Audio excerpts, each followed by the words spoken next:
ரூபாய்களை லட்சக்கணக்கான ரூபாய்கள் நகைகளை எனக்கு கொடுத்துட்டதா சொல்லிதான் சொல்றீங்க நீங்க. அப்புறம் நான் அவங்களுக்கு கொடுக்குறேன்னு சொல்றீங்க. நானே தெருக்கோடியில் நின்றுக்கிட்டு இருக்கேன். எனக்கு எங்கிட்ட 2 கோடி இருக்குது. அதாவது அவங்க என்னன்னா ஒரு காலகட்டத்தை எங்களுக்கு ரொம்ப இதாயிருச்சு. 15 வருஷம் கழிச்சு சாக போறோம் அப்படின்னு எனக்கு எங்க வீட்டில் வேலை செஞ்ச ஒரு பையன், அந்த காலம் வேலை செஞ்சவனை பிடிச்சி அழுது இது பண்ணி அந்த குரல் செய்தி கேட்டோன்னே சரி இப்போ ஏதாவது கொடுத்து உதவுங்கன்னு சொன்னேன்.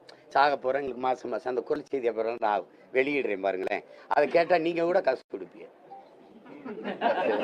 பாவம் உதவின்னு கேட்கும்போது கொடுத்து தொலைக்கிறதா அது அவங்களுக்கு நமக்கு எந்த தொடரும் இல்லை. கேட்டோன்னே சரி கொடுத்தோம். ஒரு 2-3 மாதம் ஏதோ தம்பிங்க கொடுத்து உதவி இருப்பாங்கன்னு நினைக்கிறேன். ஏதாவது உதவி விடுங்கன்னு சொன்னேன். அதுக்கப்புறம் திருப்பி தான் அந்த மறுமனு எங்க பிள்ளைகள் எங்க குடும்பத்தில் இருக்க யாரும் இது குறித்து கேட்க மாட்டாங்க, பேச மாட்டாங்க.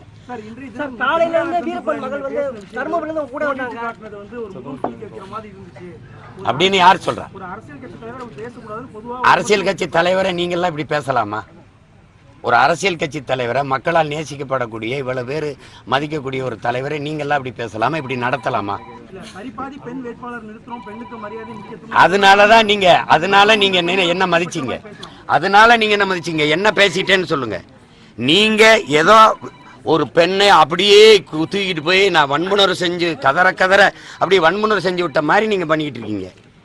ஒரு நடிகை இவ்வளவு காலம் இருந்து அது தெருவா ஒவ்வொரு தடவையும் என்ன அசிங்கப்படுத்திருக்கும் போது நீங்க எல்லாம் அதை ரசிச்சுட்டு தானே இருந்தீங்க.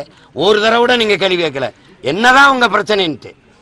திருமணம் ஆயிடுச்சு, குழந்தைகள் ஆயிடுச்சு, இவ்வளவு பெரிய மக்கள் முன்னாடி தினம் பேச்சுக்கு ஒரு மகனை ஒவ்வொரு மக்களுக்கு பிரச்சனைகளும் நிற்கிறவன நீ இப்படி தினம் கவலைப்படுத்திருக்கீங்கன்னு யாரும் கேட்கல.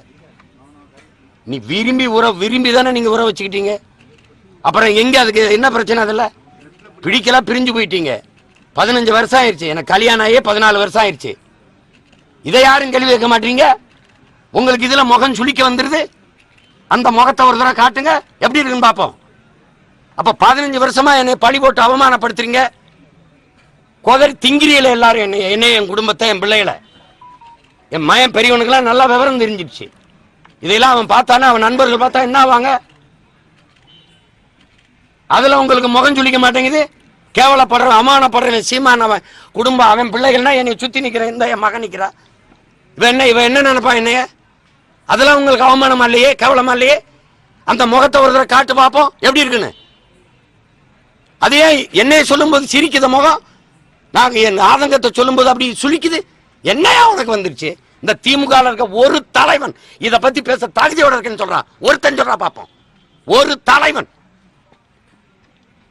பாலியல் குற்ற வழக்கு, என்னையா குற்ற வழக்கு? என்ன பாலியல் குற்றம் நிரூபிக்கப்பட்டிருக்கா? விரும்பி உற வச்சுக்கிட்டு போனவ அவ.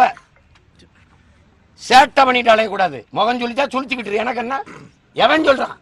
காலங்காலம் அதை பேச்சு இருக்கிறவன். இந்த திமுக அல்லக்கை பயிலும் இந்த வாடகை வாய் நாய் பேசிருப்பான். வேற பேசுவான். 2023 எதுக்கு நீ 50,000 ரூபாய் போட்ட? உன்னோட மதவ செலவும் இருக்கான் இல்லையா, 1 கோடி கொடுத்தேன் அப்படின்னு சொல்லி ப்ரூட்டஸ் கிட்ட எல்லாம் சொல்லி என் மானத்தை வாங்கினா இல்லையா, அதெல்லாம் எதுக்கு பண்ணா அப்படின்னு சொல்லிட்டு நான் வழக்கு கொடுத்துருக்கேன். நீ ஆம்பளையா இருந்தா எதுக்கு மதுரை செல்வம் காப்பாத்தி விட்டுட்டு இருக்கடா? எதுக்கு மதுரை செல்வம் காப்பாத்தி விட்டுட்டு இருக்க? நீ என்னமோ என் பிள்ளைங்க வளர்ந்துருச்சு, அது வளர்ந்துருச்சு, இது வந்துருச்சுன்னு. அப்ப எதுக்கடா என்கிட்ட வீடியோஸ் வாங்கினீங்க? எதுக்கு வீடியோஸ் வாங்கினீங்க? நீ வாங்கி வைப்ப, அப்ப நான் வாயை பொத்திக்கிட்டு இருப்பேன். அப்புறம் உங்க ஆட்கள் டெலிகாஸ்ட் பண்ணுவேன்னு சொல்லி மெட்டுவாங்க. இதுக்குள்ளே நான் சாகணுமா? நீ ஆம்பளையா இருந்தா இந்த மாதிரி அநாகரிகமா பேசாத சீமான், அநாகரிகமா பேசாத. 2008 இருந்து வெறும் 6 மாசம் தான் பழகினா. அப்ப எதுக்கடா 2011 நான் கம்ப்ளைண்ட் கொடுப்பேன். 2011 நீங்களாம் கொடுத்த டார்ச்சருக்கு தான் நான் போட்ட துணியோட கம்ப்ளைண்ட் கொடுத்த கமிஷனர் ஆஃபீஸ்ல. இந்த அசிங்கமா பேசுற வேலையெல்லாம் வச்சுக்காதானே. நீ பேசுறனா உன்னை விட கேவலமா பேசுறதுக்கு எனக்கு தெரியும். சும்மா டிராமா போடாத.